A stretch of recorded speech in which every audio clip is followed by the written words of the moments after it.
ನಮಸ್ತೆ ಎಜೆ ನ್ಯೂಸ್ಗೆ ಸ್ವಾಗತ. ಹಾವೇರಿ ಜಿಲ್ಲೆ ಶಿಗ್ಗಾವಿ ತಾಲೂಕಿನ ಬಂಕಾಪುರ ಪಟ್ಟಣದಲ್ಲಿ ದಿನಾಂಕ 2/8/2025 ಶನಿವಾರ ದಿವಸದಂದು ಬಂಕಾಪುರ ಪಟ್ಟಣದ ಆಲದಕಟ್ಟಿಯವರ ಸಮುದಾಯ ಆರೋಗ್ಯ ಕೇಂದ್ರಕ್ಕೆ ಮೂಲಭೂತ ಸೌಕರ್ಯ ಅಗತ್ಯ ಸಿಬ್ಬಂದಿ ತೆರವುಗೊಳಿಸಿದ ಹುದ್ದೆ ಯಥಾಸ್ಥಿತಿಗೊಳಿಸಿ ವೈದ್ಯಾಧಿಕಾರಿಗಳನ್ನ ನಿಯೋಜನೆ ಮಾಡುವಂತೆ ಒತ್ತಾಯಿಸಿ ಬಂಕಾಪುರ ಸಮುದಾಯ ಆರೋಗ್ಯ ಕೇಂದ್ರಕ್ಕೆ ಆಗಮಿಸಿದ DHO doctor Dayananda, THO doctor Satish, ಆರೋಗ್ಯ ಕುಟುಂಬ ಕಲ್ಯಾಣ ಇಲಾಖಾಧಿಕಾರಿ ಡಾಕ್ಟರ್ ದೇವರಾಜ್, ಆರೋಗ್ಯ ವೈದ್ಯಾಧಿಕಾರಿಗಳು ಆದ ಡಾಕ್ಟರ್ ಚಂದ್ರಶೇಖರ ಇವರಿಗೆ ಬಂಕಾಪುರ ನಾಗರಿಕ ಹಿತರಕ್ಷಣಾ ವೇದಿಕೆ ವತಿಯಿಂದ ಕರ್ನಾಟಕ ಸರ್ಕಾರ ಮಾನ್ಯ ಮುಖ್ಯಮಂತ್ರಿಗಳಿಗೆ ಅಧಿಕಾರಿಗಳ ಸಮ್ಮುಖದಲ್ಲಿ ಮನವಿಯನ್ನ ಕೊಡಲಾಗಿತ್ತು.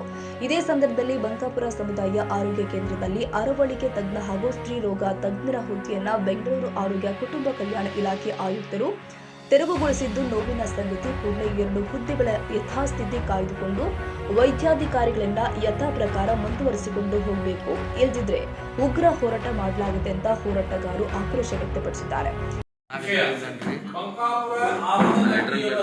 ಸಮುದಾಯ ಆರೋಗ್ಯ ಕೇಂದ್ರಕ್ಕೆ ಮೂಲಭೂತ ಸೌಕರ್ಯ ಹಾಗೂ ಅಗತ್ಯ ಸಿಬ್ಬಂದಿ ವೈದ್ಯಾಧಿಕಾರಿಗಳನ್ನು ನಿಯೋಜನೆ ಮಾಡುವ ಕುರಿತು ಮಾನ್ಯರೇ, ಬಂಕಾಪುರ ಪಟ್ಟಣವು ಅಂದಾಜು 40,000ಕ್ಕಿಂತ ಅಧಿಕ ಜನಸಂಖ್ಯೆ ಹೊಂದಿದ್ದು, ಜೊತೆಗೆ ಪಟ್ಟಣದೊಂದಿಗೆ ತನ್ನ ಹೋಬಳಿ 33 ಗ್ರಾಮಗಳ ಜೊತೆಗೆ ಹಾನಗಲ್ ಹಾಗೂ ಸವಣೂರು ತಾಲೂಕಿನ ಸುಮಾರು 20 ಗ್ರಾಮಗಳೊಂದಿಗೆ ಆರೋಗ್ಯ, ಆರ್ಥಿಕ ಹಾಗೂ ಶೈಕ್ಷಣಿಕವಾಗಿ ಪ್ರಮುಖ ಕೇಂದ್ರವಾಗಿದೆ.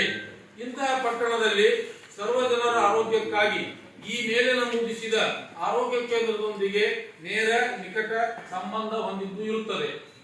ಸದರಿ ಆರೋಗ್ಯ ಕೇಂದ್ರಕ್ಕೆ ಪ್ರಸೂತಿ ಹಾಗೂ ಸ್ತ್ರೀರೋಗ ತಜ್ಞರು, ಅರವಳಿಕೆ ತಜ್ಞರು, ಜೊತೆಗೆ ಈ ಪಟ್ಟಣದ ಜನಸಂಖ್ಯೆ ಅನುಗುಣವಾಗಿ ಅಗತ್ಯ ಇರುವ ತಜ್ಞರನ್ನು, ಮುಖ್ಯವಾಗಿ 2 ವೈದ್ಯರ ಹುದ್ದೆಯನ್ನು ಮಾನ್ಯ ಆಯುಕ್ತರು, ಆರೋಗ್ಯ ಹಾಗೂ ಕುಟುಂಬ ಕಲ್ಯಾಣ ಇಲಾಖೆ ಇವರು ರದ್ದು ಮಾಡಿದ್ದು ನಮಗೆ ತುಂಬಾ ಖೇದಕರ ಸಂಗತಿಯಾಗಿದೆ.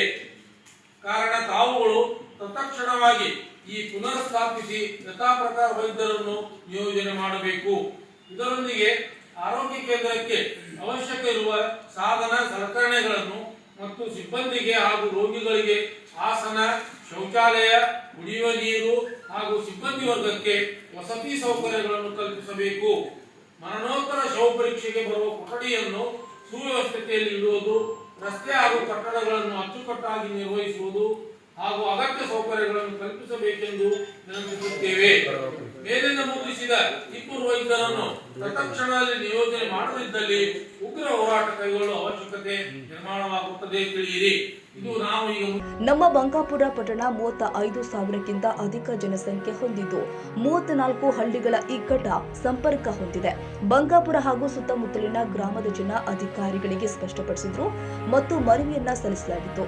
ಈ ವೇಳೆ ಎಕೆ ಅದವಾನಿ ಮಠ, ಅಬ್ದುಲ್ ರಜಾಕ್, ತಹಸೀಲ್ದಾರ್ ಸತೀಶ್ ಆಲದಕಟ್ಟಿ, ಸೋಮಶೇಖರ್ ಗೌರಿಮಠ, ಯಲ್ಲಪ್ಪ ಸುಕ್ಕದ, ಹೊನ್ನಪ್ಪ ಹೂಗಾರ್, ಮಂಜುನಾಥ್ ಕೂಲಿ, ದೇವಣ್ಣ ಹಳವಳ್ಳಿ, ಮಾಬಳೇಶ್ ಹೊನಕೇರಿ, ಈರಣ್ಣ ಕರಿಬಾಳಿಮಠ, ಮೋಹನ ಮಿರ್ಕರ್, ಮಲ್ಲೇಶಪ್ಪ ಮಾಳಿಗೆಮನಿ, ರಾಮಕೃಷ್ಣ ರಾಯ್ಕರ್, ಮಾದೇವಪ್ಪ ಗಣಪನವರ್, ಮಂಜುನಾಥ್ ತಳ್ವಾರ್, ರಮೇಶ್ ಸಿದ್ದನವರ್, ಪೊಲೀಸ್ ಅಧಿಕಾರಿಗಳು ಆದ ಶಿವನಂದ ವನಹಳ್ಳಿ, ಎಸ್ಟಿ ಕಲ್ಕೋಟಿ, ಗೋವಿಂದ ಲಮಾಣಿ ಮತ್ತು ಬಂಕಾಪುರ ಹಾಗೂ ಸುತ್ತಮುತ್ತಲಿನ ಗ್ರಾಮಗಳ ಸಾರ್ವಜನಿಕರು ಉಪಸ್ಥಿತರಿದ್ದರು.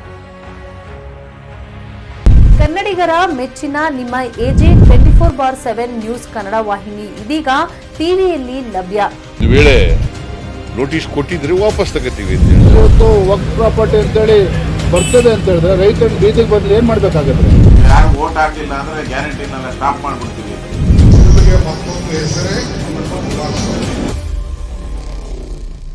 ಕರ್ನಾಟಕ ಮತ್ತು ದೇಶ ವಿದೇಶ 360 ಡಿಗ್ರಿ ಸುದ್ದಿ ಹಾಗೂ ಉತ್ತರ ಕರ್ನಾಟಕ, ಬೆಳಗಾವಿ, ಬಾಗಲಕೋಟೆ, ಧಾರವಾಡ, ಹಾವೇರಿ, ಗದಗ, ಬಿಜಾಪುರ ಜಿಲ್ಲೆಯ ಕ್ಷಣ ಕ್ಷಣದ ವಿವರವನ್ನ ಪಡೆಯುವುದಕ್ಕೆ ಎಜೆ 24/7 ನ್ಯೂಸ್ ಕನ್ನಡ ವಾಹಿನಿಯನ್ನ ಲೈಕ್ ಮಾಡಿ, ವಿಡಿಯೋಗಳನ್ನ ಶೇರ್ ಮಾಡಿ, ಕಮೆಂಟ್ ಮಾಡುವ ಮೂಲಕ ನಮ್ಮ ವಾಹಿನಿಗೆ ಸಹಕಾರ ನೀಡಿ ಮತ್ತು ಚಾನೆಲ್ ಅನ್ನ ಸಬ್ಸ್ಕ್ರೈಬ್ ಮಾಡಿ.